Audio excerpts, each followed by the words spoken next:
very good evening and welcome to Newswatch this 30th day of August 2022, where the Supreme Court conducted a pre-trial hearing where it identified 9 issues for determination and consideration by parties. These are Azimio Oka Coalition wins the Kakamega and Mombasa gubernatorial seat as Raymond Moi is defeated in the Rongai constituency polls. We have these and more stories on our broadcast tonight. Good evening and welcome to Newswatch. I'm Tony Omondi and our sign language interpreter is Boniface Murithi. Let's begin. Now, the Supreme Court has consolidated 7 petitions which were challenging the results of the presidential election announced by IEBC Chairman Wafula Chebukati. During the pre-trial conference led by Chief Justice Martha Koome, the court outlined 9 key issues that will be considered during the hearing, which among them include whether the technology deployed by the IEBC for the conduct of the 2022 general election met the standards of integrity, verifiability, security, and transparency to guarantee accurate and verifiable results, and whether there was interference with the uploading and transmission of Forms 34A from the polling stations to the IEBC public portal.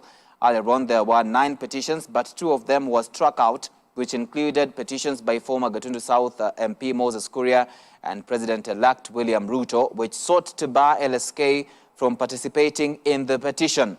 As Kennedy Kimani now reports, the amicus curiae, also known as Friend of Court, will include the Law Society of Kenya, Senior Bar Council, ICJ Kenya, John Walubengo, Joseph Sevilla, and Martin Mirero. The verdict of the Supreme Court is expected to be delivered on Monday next week. The Supreme Court has consolidated 7 petitions which were challenging the results of the presidential election after striking out 2 of them, which included former Gatundu South MP Moses Kuria's and President-elect William Ruto's, which sought to bar the Law Society of Kenya from participating in the petition. Leading the 7-judge bench during the pre-trial conference, Chief Justice Martha Koome outlined 9 key issues that will be considered during the hearing. The first issue, the technology deployed by IEBC for the conduct of the 2022 general elections met the standards of integrity, verifiability, security, and transparency to guarantee accurate and verifiable results. Issue number 2, whether there was interference with the uploading and transmission of Forms 34A from the polling stations to the IEBC public portal. Issue number 3, whether there was a difference between Forms 34As uploaded on the IEBC public portal and Forms 34As received at the National Tallying Center and Forms 34As issued to the agents at the polling stations. Issue number 4, whether the postponement of gubernatorial elections in Kakamega and Mombasa counties, parliamentary elections in Kitui Rural, Kacheriba, Rongai, and Pokot South constituencies, and electoral wards in Nyaki West in North Imenti constituency and Kwanjenga in Embakasi South constituency resulted in voter suppression to the detriment of the petitioners in petition number E005 of 2022. Number 5, whether there were unexplained discrepancies between the votes cast for presidential candidates and other elective positions. Other issues to be determined include whether the IEBC carried out the verification, tallying and declaration of results in accordance with Article 138(3)(c) and 138(10) of the Constitution, whether the declared president-elect attained 50% plus 1 vote of all the votes cast, whether there were irregularities and illegalities of such magnitude as to affect the final results of the presidential election, and what reliefs and orders can the Supreme Court grant or issue. The verdict of the Supreme Court is expected to be delivered on Monday next week. We have admitted Law Society of Kenya as amicus curiae or amici curiae with ICJ, Mr. John Warubengo, Dr. Joseph Savira, and Martin Mirero. Kennedy Kimani, Hope TV Newswatch, Nairobi. Pre-trial activities at the Supreme Court began on a high note, with the 7-judge bench issuing guidelines regarding the representation of parties in the petition hearings scheduled to take place this week. Deputy Chief Justice Philomena Mwilu directed the Inspector General of Police in liaison with the Registrar of the Court to provide adequate security during the exercise of scrutiny, where ballot boxes for 15 polling stations have been directed to be opened for a recount. Grace Wangoi has more. The ball has been set rolling at the Supreme Court, with pre-trial activities setting pace for the hearing of presidential petitions, which are supposed to continue for the rest of the week until the ruling is given on Monday, 5th September. So far, ballot boxes for 15 polling stations have been opened for inspection, scrutiny and recount after the Supreme Court ordered that the exercise be conducted within 48 hours starting 2 p.m. on Monday. The ballot boxes are for Nandi Hills and Sinendeti primary schools in Nandi, Belgut, Kapsuser and Cheptukum primary schools in Kericho, and Jomvi, Mikindani and Ministry of Water tanks polling stations in Mombasa. Others are Mvita, Majengo and Mvita primary schools in Mombasa, Tinderet Konmo in Nandi County, and Jarok, Gadhanji and Kiheo primary school polling stations in Nyandarua. Deputy Chief Justice Philomena Mwilu directed the Inspector General to provide security during this exercise. We direct the Inspector General of Police, in liaison with the Registrar of this court, to provide adequate security during the exercise of scrutiny. The Supreme Court also asked IBC Chairman Wafula Chebukati to provide error forms signed during the tally and verification exercise at Bomas between 10th and 15th August 2022, and copies of IBC's technology system security policy, including password matrix, owners of system administration password, system users and level of access. The Commission has further been compelled to give the applicant supervised access to any servers at the National Tallying Center for storing and transmitting voting information, which are forensically imaged to capture a copy of Form 34C, which is the total votes cast, as well as partnership agreement with its technical partners. Grace Wangoi, Hope TV Newswatch. And Roots Party presidential candidate Professor George Wajackoyah was earlier in the day dealt a blow at the Supreme Court when the court rejected his bid to be enjoined in the hearing of the presidential petition. During the pre-trial conference, Professor Wajackoyah pleaded with the Apex Court to allow him to be enjoined in the case, be allowed in the courtroom and make submissions. He lamented that his lawyers were among individuals who had been locked out of the courtroom and left to follow the proceedings from a different room. In response to Wajackoyah's prayers, Supreme Court Judge Mohammed Ibrahim pointed out that Wajackoyah had an opportunity to file a petition challenging the election outcome but failed to do so, saying he should not blame the court. Supreme Court Judge William Auko also addressed Wajackoyah's concern, reiterating that due to limited space, only an exclusive number of persons will be allowed into the courtroom. The ball of contention is, I'm a presidential candidate.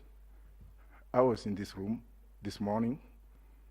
My counsels were refused to come in because we had already made a ruling apportioning the number of lawyers that were supposed to come in here, which is okay. But what I want to beg or to pray is that I pray to be given some opportunity, probably under your discretion, so that I can also be enjoined to speak through my counsel on case number 7, of which I was enjoined as an interested party. I've already submitted my responses, and in this room and in the absence of Raila Amolo Odinga and Honorable Ruto, I think I'm the most aggrieved person here, despite the fact that you have also other interested parties. You should also take cognizance that I've run for election in this country. I've traversed this country. I am very seriously injured, and I need to be given an opportunity under exceptional circumstances, if any. And finally, I would also like to thank those who are here, especially Gideon Muigai and James Orengo, for having successfully made me to be who I am today, and my alumni, of course, the Chief Justice, that please let's look beyond the mirror so that we can look at justice to be done, even though people say or collude or speak of fairness. Fairness starts with me in this room. Thank you again. Thank you, Professor Wajakoya. We indeed recognize the fact that you are one of the presidential candidates in these last elections. We also are aware that you are an advocate.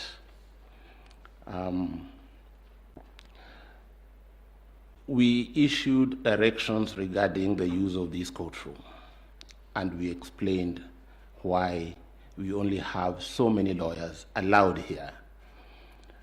One is the space itself. Number two is the COVID protocols that require us to keep some social distancing. And number three is security. And so we have another room, High Court number 1. If you want to observe from there, that will be well and good. But in this room, we have counsel who are fully participating in these proceedings. So you can observe from the next door, and that's how it's going to go. You've had the last directions, we've given the further directions, that even those counsel who are here, who exceed the number that we gave this morning, will not be allowed in this room. Because we want to leave this room for the purpose for which we gather tomorrow. So we thank you, Professor Wajakoya. Thank you.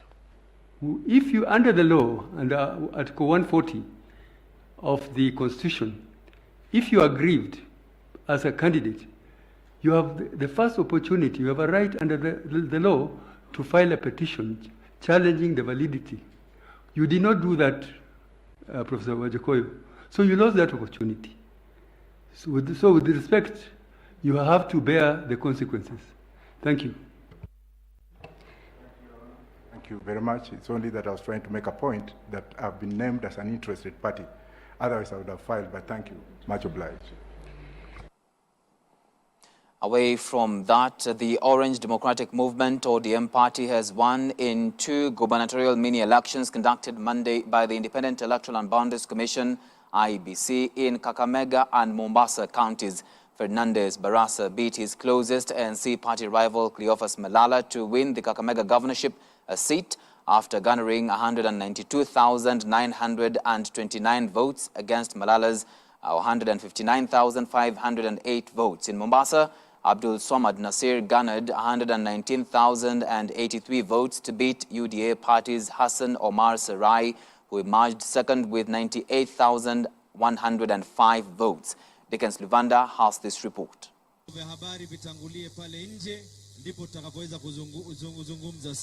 Celebrations rocked Mombasa and Kakamega counties after ODM party candidates Abdul Somad Sharif Nasir and Fernandez Barasa were declared winners of gubernatorial elections held in their respective counties on Monday. All valid votes 36,910. Fernandez Barasa, alongside his running mate, former Lugari Member of Parliament Ayub Savula, won the Kakamega governorship seat after garnering 102,929 votes against his closest competitor Cleophas Malala and his running mate Bitus Nyangala of the ANC party, who got 159,508 votes. I want to appreciate watu wa Kakamega for not disappointing our party leader, kwa sababu Kakamega ni ngome ya Azimio.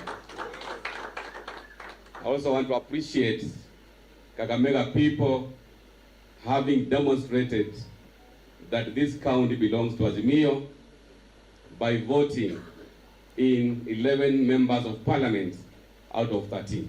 Other candidates who are eyeing the Kakamega seat to succeed Wycliffe Oparanya include Cyrus Jirongo of UDP, who garnered 5,974 votes, Suleiman Sumba of KANU, Samuel Omukoko of Maendeleo Democratic Party. Malala conceded defeat moments before County Returning Officer Joseph Ayat announced results at the Kakamega High School Tallying Center on Tuesday.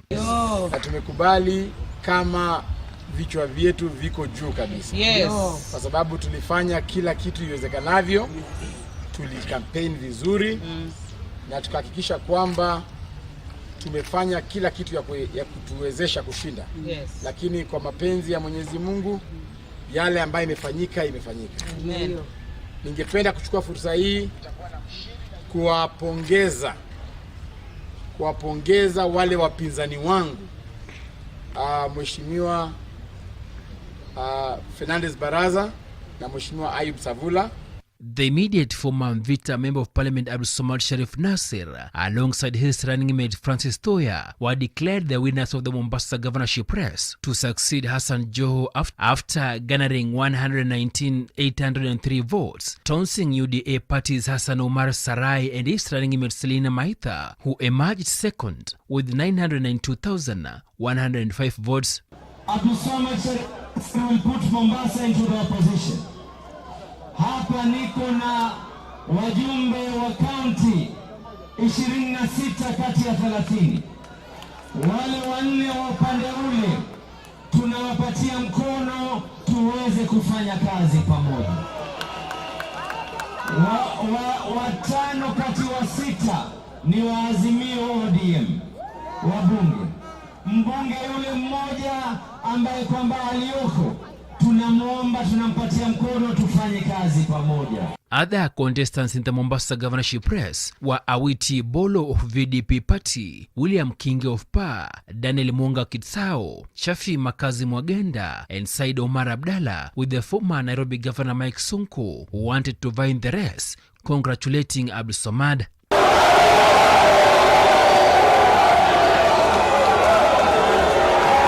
The Orange Democratic Party has now stamped its authority in Mombasa, having won 5 of the 6 parliamentary seats, including the woman rep seat, and in Kakamega County, after winning 9 of the 12 parliamentary seats, including the woman representative seat. ODM party leader and the Azimio la Umoja ya One Kenya leader Raila Odinga led the coalition in congratulating the 2 elected governors and the residents of the 2 counties, saying they had cemented the support Azimio enjoys in the 2 regions. Deacon Sudovanda, Hope TV Newswatch. In other news now, Kitui Governor Dr. Julius Malombe has called on the Supreme Court judges presiding over the presidential petition to ensure justice is delivered to all parties involved. He said Kenyans expect nothing but the true state of affairs regarding the disputed August 9th presidential poll in order for the country to move forward. He spoke when he led county staff, cabinet members and representatives of the business community, youth and PWDs in an interdenominational prayer session at the Governor's Office complex in Kitui Town. The prayers were led by Kitui Catholic Diocese Bishop Joseph Mwangela in conjunction with a host of clergymen from other denominations across the county. Kitui Rural imekuja kwa Wiper with a huge margin, 19,009 something, vis-a-vis 10,000 something. A difference of 9,000, almost double. It's a huge margin. Mombasa pia imeingia kwa Azimio. Kakamega pia kwa Azimio. Kule West Pokot, Kachaliba, alikuwa anapingana na mtu ya UDA. Imeingia kwa an Azimio friendly party candidate. Wawili huko. Na sasa watu wameanza kusema, kwa kweli baba alishindwa ama kulitokea mambo ingine. Tunangoja tukiomba Mungu apatie judges of the Supreme Court wisdom so that they could be fair to both the UDA candidate and the Azimio candidate. As the government moves to curb rising cases of vehicle theft in the country, the government, through the Ministry of Interior, has launched new generation digital number plates that have enhanced security features. The features will also enable easy tracing of car ownership. Speaking during the launch at the General Service Unit, GSU headquarters in Nairobi, Interior Cabinet Secretary Dr. Fred Matiang'i said the new number plates will be fixed to vehicles imported to the country at the point of entry. At the same time, Kenyans have 18 months to conform to the new system. This, as motorists will have to part with at least 3,000 shillings to acquire the digitized motor vehicle number plates. Very happy that today, as we walked around and as we were taken through, we have witnessed transformation of our country in as far as the registration of motor vehicles is concerned. And very happy that you accepted the invitation to come and do the official launch of the new number plates that are aligned to teams and NTSA programs as a journey towards dealing with insecurity in this country. Today is a major milestone to see this production facility, which is now bringing to life or even bringing our vehicles and making them finally digital and accessible to our security services, to the insurance, to the banking, so that everybody can now be able to interact and work well with their vehicles. We've seen the examples of how using technology we are able to go through the expressway. You know, in just seconds, you're able to just drive through because you can be identified. And we want to ensure with the vehicles we're able to do the same across the country in ensuring that, one, people cannot continue to fake number plates. Now with the new number plate, we are complying with the prescriptions and the demands of the Traffic Act that we amended in 2016. And then, most importantly, the new plates are assisting us to synchronize the data sets that we have so that we not only have accurate identity of the vehicles, but we'll also have accurate information on the background and origins and ownership of the motor vehicles. With this, I am confident that if this is fully implemented and followed, I have no reason to believe that there are Kenyans who will not want to do that. We will deal with tax evasion sometimes at the point of entry, the importation of motor vehicles.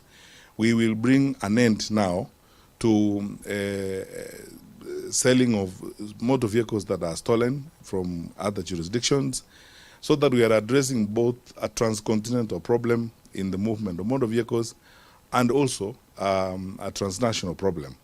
We are going to deal with vehicles that should not end up in our country when they were initially destined for neighboring countries. All right, with that, Newswatch takes a short break. Still have more coming after this short breather. Stay with Newswatch.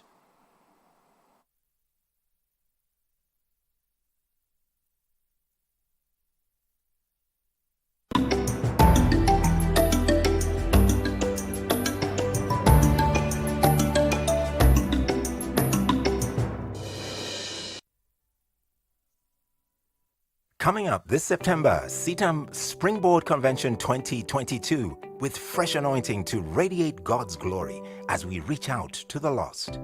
Mark and save these dates from the 20th to the 24th September 2022 at CITAM Valley Road. The convention is themed Till the Whole World Hears and will definitely revive and uplift your faith. The Bible tells us in Matthew chapter 24 verse 14, and this gospel of the kingdom will be preached to the whole world as a testimony to all nations, and then the end will come. Get ready for the Springboard Convention 2022. You don't want to miss it.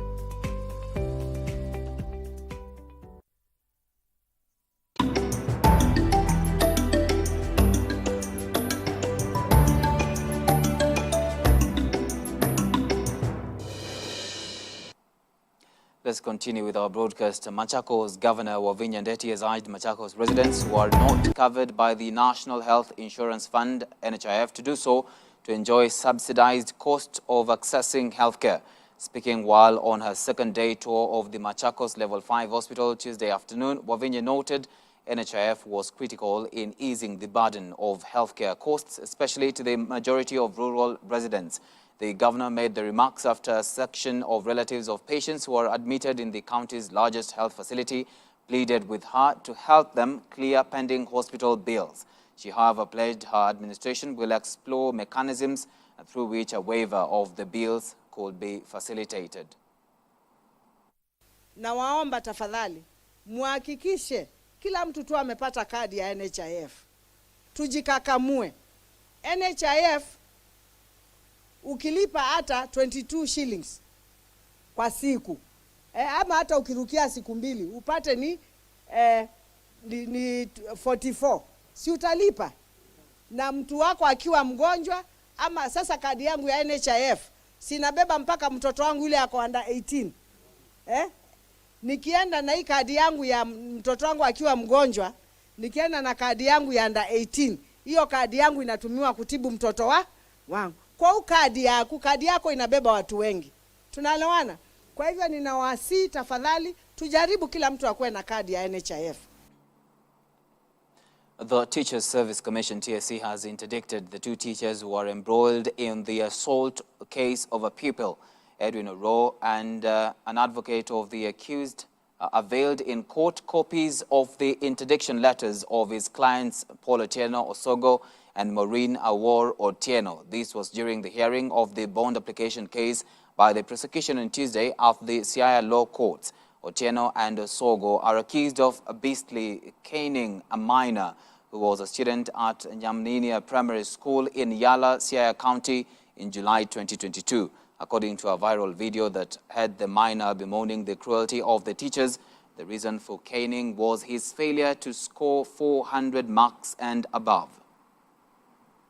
In the post-exam, I'm going to do a detailed ruling. I had expected and anticipated that the parties would address me on apprehension. What amounts to apprehension or fear that intimidation will happen even if it has not happened, but that was left out. So I will look up the law and do a detailed ruling. We deliver it on 1st of September, that is on Thursday. I would have delivered the ruling tomorrow, but tomorrow I have lengthy civil commitment. So I'm not be able to prepare the ruling after the hearings today to deliver it, but I'll endeavor to ensure it's ready. So on 1st of September, we deliver the ruling at exactly 9:30 a.m. Most obliged, Your Honor. Let's move to Machakos County. 2 children aged 1.5 and 2 years have been burnt beyond recognition after their house caught fire. The incident happened early morning at Kamarok, Matungulu sub-county in Machakos County. According to reports, their mother had left the minors when she escorted her other children to school at the time that the house caught fire allegedly caused by a lamp. A neighbor narrated that the woman and her family had been given the house to live in while they keep watch on another house under construction. Matungulu Assistant County Commissioner Gerald Omoke confirmed the incident, revealing that the mother came back to find the house engulfed in fire. Leo asubuhi tumepata mkasa wa moto ambapo watoto wawili wameangamia dunia.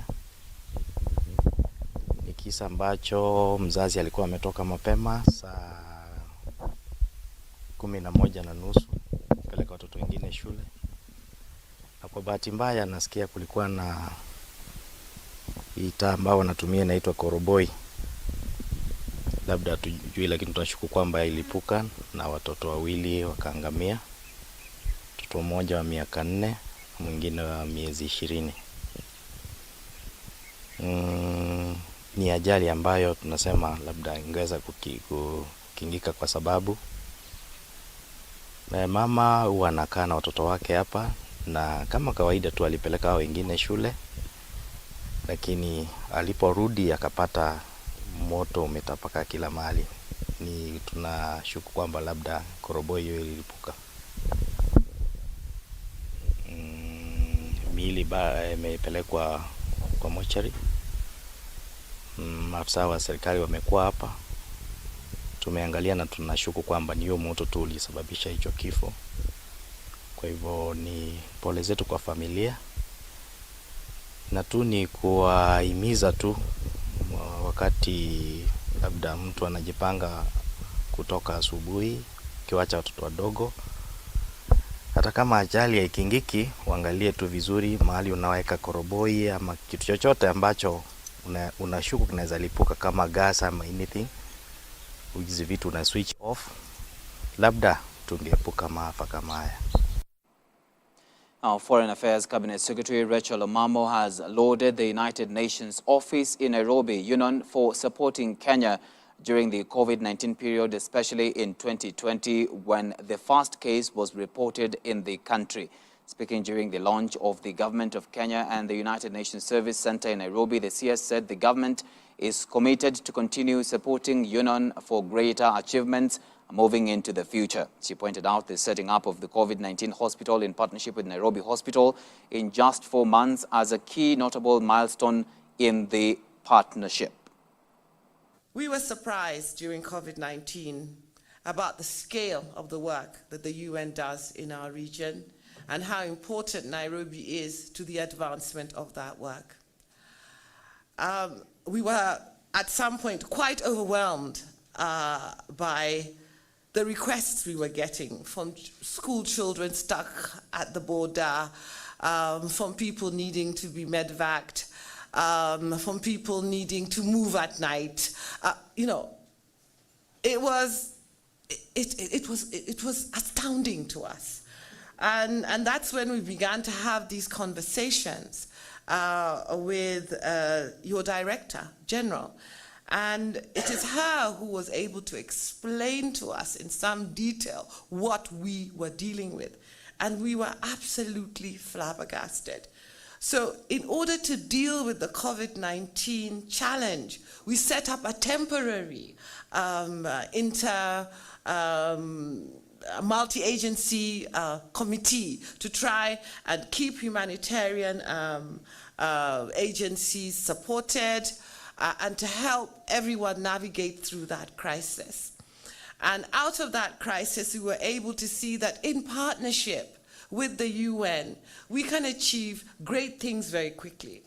And as Zainabu has said, through our collective efforts with the Nairobi Hospital, we were able to set up a COVID-19 hospital and to build it in 4 months. I mean, the building in 4 months is as a consequence of Zainab's constant visits there, day and night, pushing the contractors and basically showing that if you're committed to something, and if you truly want to succeed, you have to be diligent, but you also have to be committed, and you also have to have the hope that things will succeed and that you are prepared to work with others.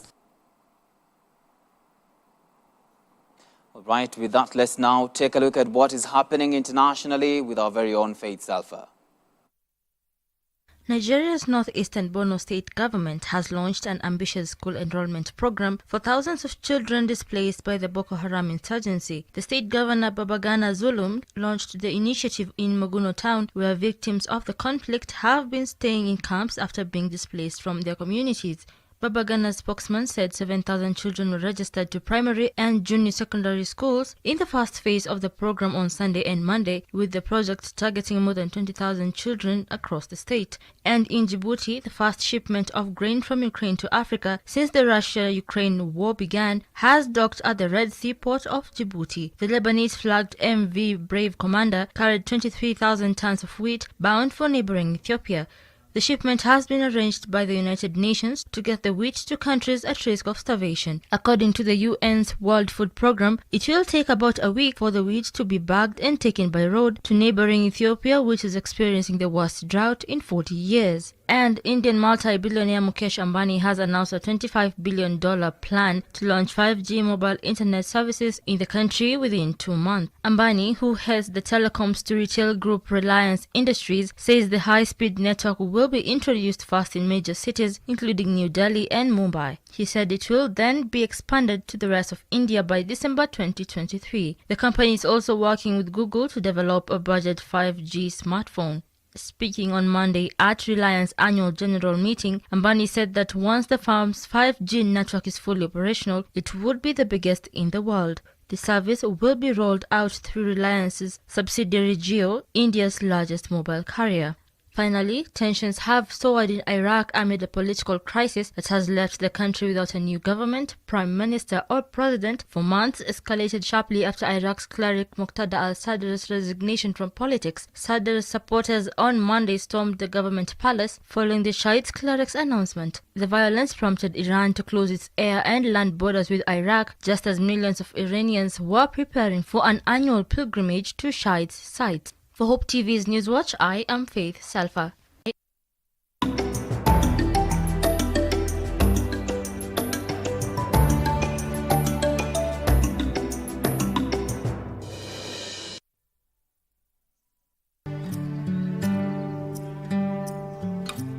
Join John Carson every weekday as he takes us on a journey through the Bible. Whoever shall seek to save his life, if you go back to living for yourself, you're going to lose it. But whoever shall lose his life, give up his life for my sake, he shall preserve it.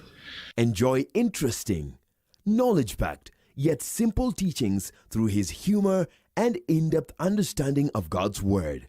The last people that tried to put God in a box, literally,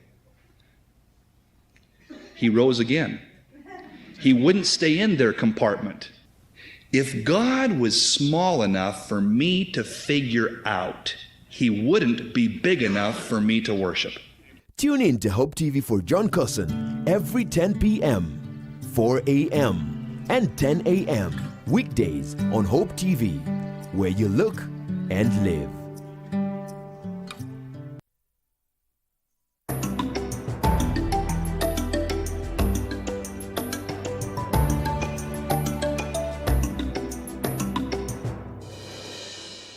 Welcome back to Newswatch. Family Bank Group has posted a 2.3 billion shilling profit before tax in the first 6 months of 2022. This is a 37.4% increase in profit before tax compared to 1.7 billion shillings registered in the same period in 2021.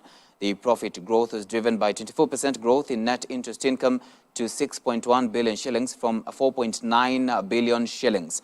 This growth was in line with the loan book growth of 19.3%, closing at 75.6 billion shillings, up from 63.4 billion shillings in June 2021.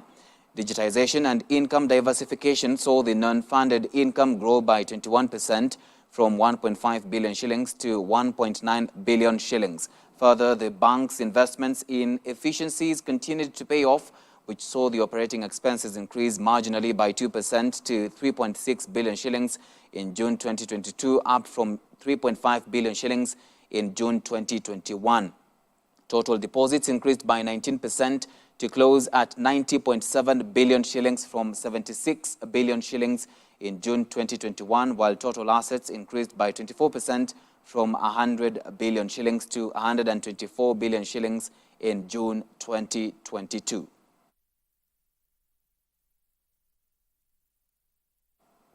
Over 300 inmates from Thika main and women prisons have benefited from a short course from a well-wisher on how to manually produce paper products such as envelopes, shopping bags and cake boxes. The 4-day training offered by Jamii Products Limited in collaboration with Kenya Prison Services was aimed at rehabilitating the inmates by equipping them with hands-on skills that, if embraced, will see them earn a living after their release.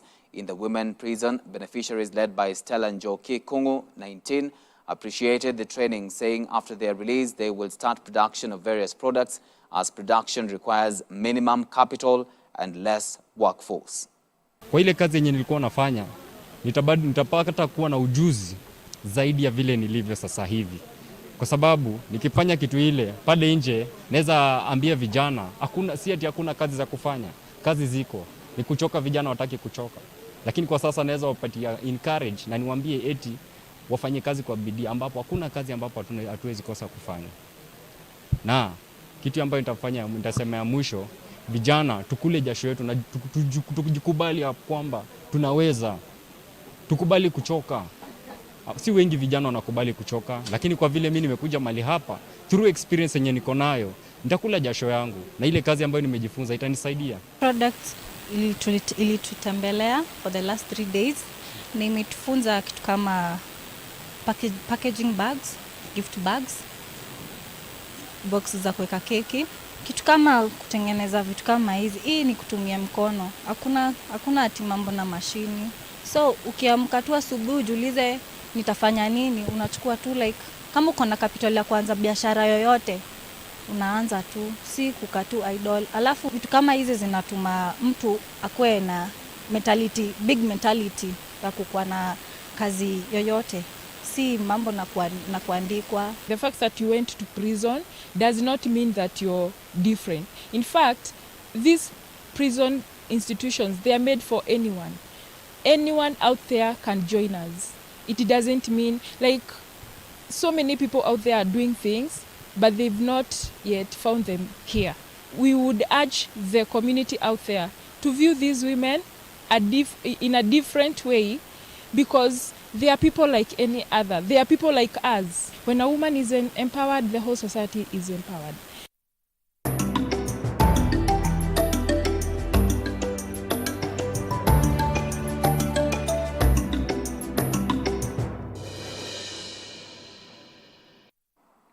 And to some sports news now. Serena Williams extended her U.S. Open farewell with a gritty opening win on an entertaining night in New York. Williams, who is set to retire after the tournament, won 6-3 against Montenegro's Danko Kovinic. Williams will play Estonian second seed Annette Kontaveit in the second round on Wednesday. The 23-time Grand Slam singles champion, who is one short of Australian Margaret Court's all-time record, is also playing in the doubles alongside older sister Venus, adding another exciting element to what she hopes will be a long goodbye this fortnight. And Bournemouth have sacked head coach Scott Parker after just 4 games of the Premier League season. Bournemouth were beaten 9-0 at Anfield on Saturday, with Parker making no secrets of his frustration following the result, describing his team as ill-equipped to compete at this level. Parker left Fulham and took charge of Bournemouth 14 months ago, guiding them to promotion to the Premier League behind his former clubs last season. Gary O'Neill takes interim charge of the team and will be assisted by Sean Cooper and Tommy Elphick. The Cherries are 16th in the Premier League table and host Wolves on Wednesday night. All right, with that, we've come to the end of this live broadcast. Thank you so much for watching Hope TV. Till next time, God bless. I'm Tony Omondi, and our sign language interpreter has been Boniface Murithi. Have a good night.